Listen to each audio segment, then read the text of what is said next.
They were 10, my 9 nephews and my brother. I pulled out bodies of 8 of them, and the bodies of the remaining 2 are buried in the basement under rubble. These residents of Mosul were already in a desperate situation, and now US warplanes have made it worse. The government instructed us to stay home and avoid displacement, so we did. When the fighting became intense, we all huddled in one room at the back of the house. But the house next door was bombed, and it collapsed on us. One such US airstrike killed up to 200 people. Airstrike? Okay. The Iraqi army says it called in the strikes to target Daesh positions. But the raids have turned houses and basements into death traps for civilians who were sheltering there from the fighting. Air Wars is an advocacy group calling for accountability for civilian deaths in airstrikes in Iraq and Syria. They say conservative estimates put civilian dead in air raids by Russia and the US-led coalition at more than 1,300 since the start of this year, but it could be as many as 2,000. That's likely to rise. The UN says at least 400,000 people are still in Daesh-controlled Mosul, trapped and in increasing danger.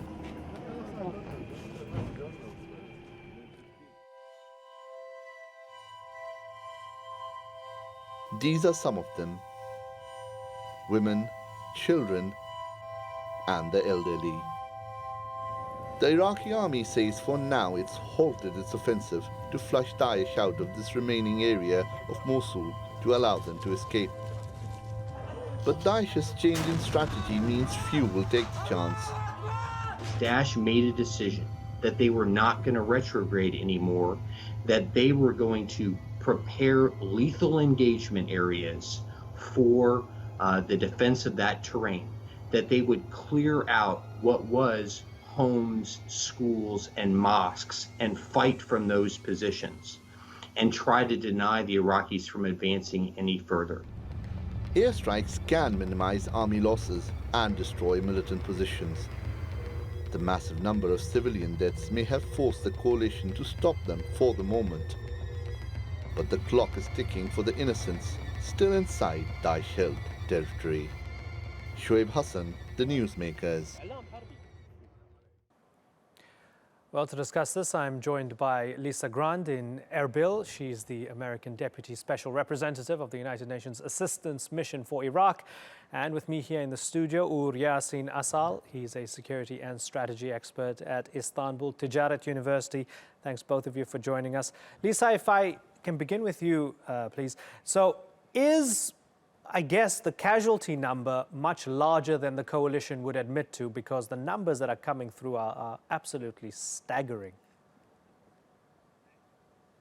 What's very clear is that the number of civilian casualties is probably higher in western Mosul than it was in eastern Mosul. Overall, for the Mosul operation as a whole, the percentage of civilian casualties as compared to military casualties is unexpectedly high. We estimate that literally half of all casualties, wounded and dead, are civilians. This is unexpected. In an urban battle of this magnitude and scale, we would expect that the percentage would be far lower. What this shows, what this underscores, is the extreme danger that civilians are in Mosul. An Iraqi Special Forces officer, Lisa, who spoke anonymously to the New York Times, said that there'd been a noticeable relaxing of the coalition's rules of engagement since President Trump took office. Do you believe that the policy has been relaxed? Well, we've been informed that, in fact, the very strict protocols that have been in place throughout the operation against ISIL are still in place. These protocols are used by both the coalition and the Iraqi security forces, and both the coalition and the security forces have confirmed to the United Nations that the protocols are still extant. That's our understanding. What is very clear, however, is that right now in western Mosul, civilians are in grave danger. They're at danger from artillery barrage, they're at danger from snipers, from explosive hazards, and as we've seen just last week, they're at risk from airstrikes. Or Yasin Asal, U.S. Secretary of Defense James Mattis said, quote, "There is no military force in the world that has proven more sensitive to civilian casualties." Do you believe him? Yes, indeed, but there is a clearly seen that the problem with the grounded forces from the Mosul, the local ones, and the operation force, mostly the coalition ones. Here is it can be seen the problem is on the intelligence firstly, and then the UN forces should coordinate all the process in the ground and in air strikes, because otherwise these numbers of civilians can be grown in this process, because the Daesh located mostly, also the Lisa says, the western side of the city, and this shows that the numbers of civilians can be grown if the operation goes still with the air strikes. At least one senior U.S. official, Ur Yassin, plus Iraqi General Yahya Rasool, Brigadier General Yahya Rasool, have said that it's actually Daesh that's doing this and blowing up these buildings and killing civilians in order for there to be public and popular global backlash against the coalition. Is that a conspiracy theory? Is that a lie? Or is that possibly plausible?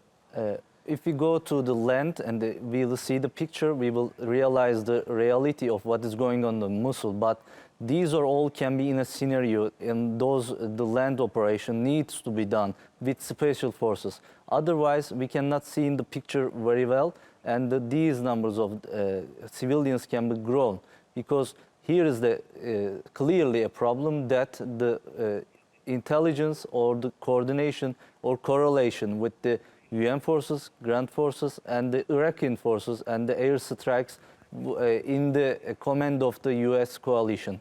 Lisa, is there enough room for doubt that maybe Daesh have done this? I think it's very clear that Daesh is responsible for many, if not most, of the grave human rights violations that have taken place during the Mosul campaign. What we've seen are instances where Daesh, where ISIL will round up families, put them into vacant buildings, lock them into the basement, and then provoke an attack. This is very clear that this has happened. The people that are coming out of Western Mosul report these kinds of incidents to us every single day. We also believe that Daesh is responsible for shooting directly at civilians who are trying to flee to safety.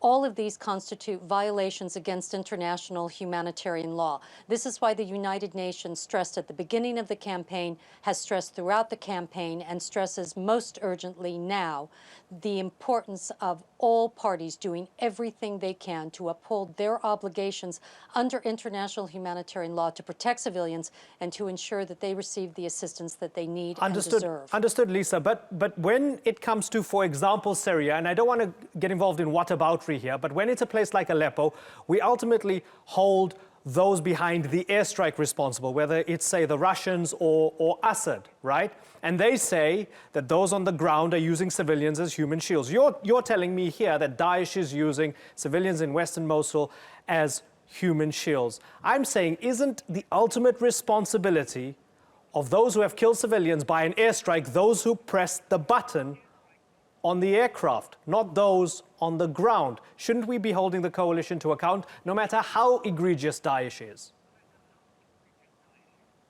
The point is that under international humanitarian law, all parties to the conflict, all parties, are collectively responsible for ensuring that civilians live. Nothing is more important in conflict than upholding our obligations under international humanitarian law. That's the key point.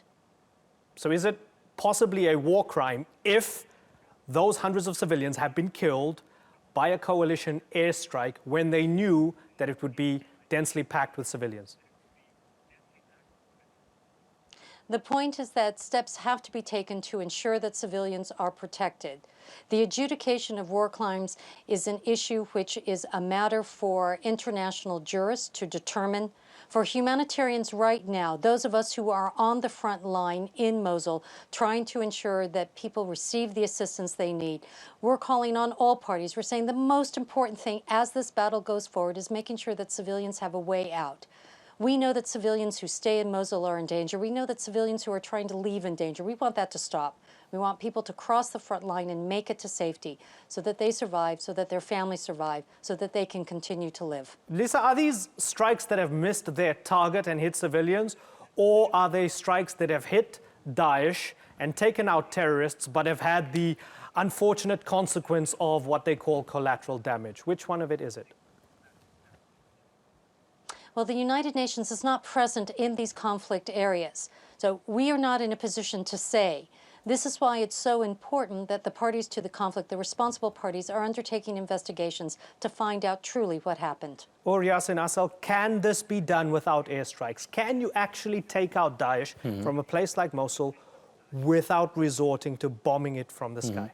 And bombings not just started at this time. In June of 2016, the bombardments of the airstrikes and the besieging of Mosul has been started with the coalition forces and Iraqi army. But here is a most crucial part. Here, the coalition bodies needs to share experience with Turkey. Here we have an operation also in Elbap regards to combating with Daesh. And Turkey faced those problems on there. But on the grounded forces and the cautiously operation, Turkey enhance its skills and not make it civilian deaths. The coalition strikes, not just air strikes, doing this, but the ground will be won the war, because on the ground, on the special forces, you can win the war on the battle line, on the ground. This means not just air strike can be won the combating with Daesh, but also here we have to look the mission of the United Nations again, because on Kosovo and Bosnia-Herzegovina, the UN made humanitarian intervention, but then changed its strategy with the George Bush leading this preemptive strike.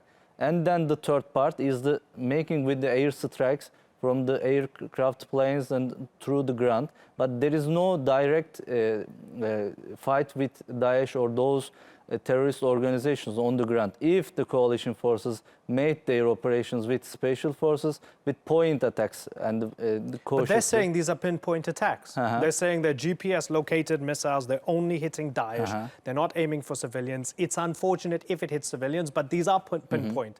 Like, from their perspective, they're saying this is not the first time somebody's told them this, because they have directed these pinpoint attacks against Daesh, according to they them. have some GPS data, but it shows that there's a problem on the ground. The men who coordinating this operation gave these coordinates to the pilots, and the currently positioning bodies from the Iraqi side, from the air strikes bodies which are on the battleground, here is seen that there is a problem. I think the world will have to focus on this issue. Otherwise, the uprising numbers of civilians shows that the coalition is not successful to combating to Daesh. Lisa, what are civilians to do? I know they're probably not watching this program, but if you're a civilian in Western Mosul, on the one hand, some people who have survived this terrible onslaught from all sides have been told they were actually warned to stay in Western Mosul and not to leave. So some of them stayed, and then they faced a rain of rockets and bombs. Those who have left have faced persecution and all sorts of trouble. What are civilians to do? Are they, what's the protocol for civilians? If you're a civilian in Western Mosul right now, where do you go? When the operation to retake Mosul began, the Iraqi security forces adopted a humanitarian concept of operations, which put civilian protection at the center of their battle plan. They said that they would do everything possible to help protect civilians in their homes. But if civilians felt that they had to leave, or if the army knew that they couldn't protect them, they would then help those civilians to cross the front line to safety. In eastern Mosul, 550,000 civilians were protected in their homes. The battle in western Mosul is a different battle than the one in the east. It's much harder. It's much fiercer. Civilians are at grave risk. Civilians who stay are at risk. Civilians who flee are at risk. The army knows this, the coalition knows this, all of us know this, and this is why we are all right now working together to find the best way to protect civilians. 220,000 people have fled western Mosul.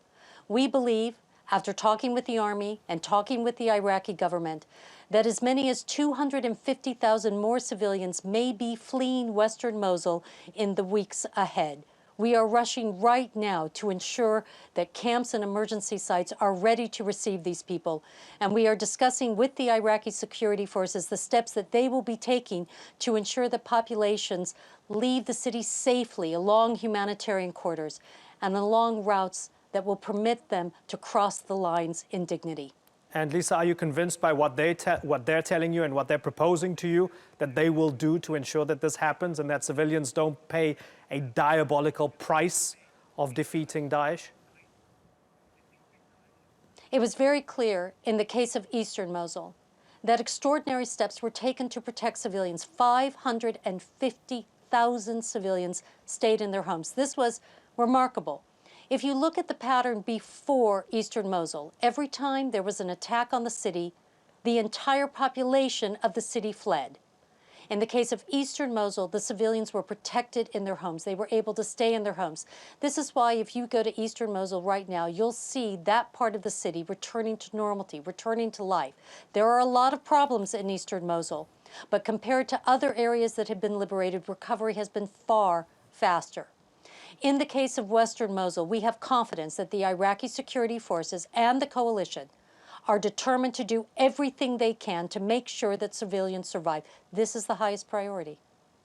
Lisa, it's been a pleasure talking to you. Thank you very much for joining us from Erbil and, of course, here in studio, Ur Yasin Asal. It's a horrendous situation for civilians there, and it's been good to talk to you and good to try and tease out some of these issues here moving forward. Thank Thanks you again. for inviting to me. Thank you.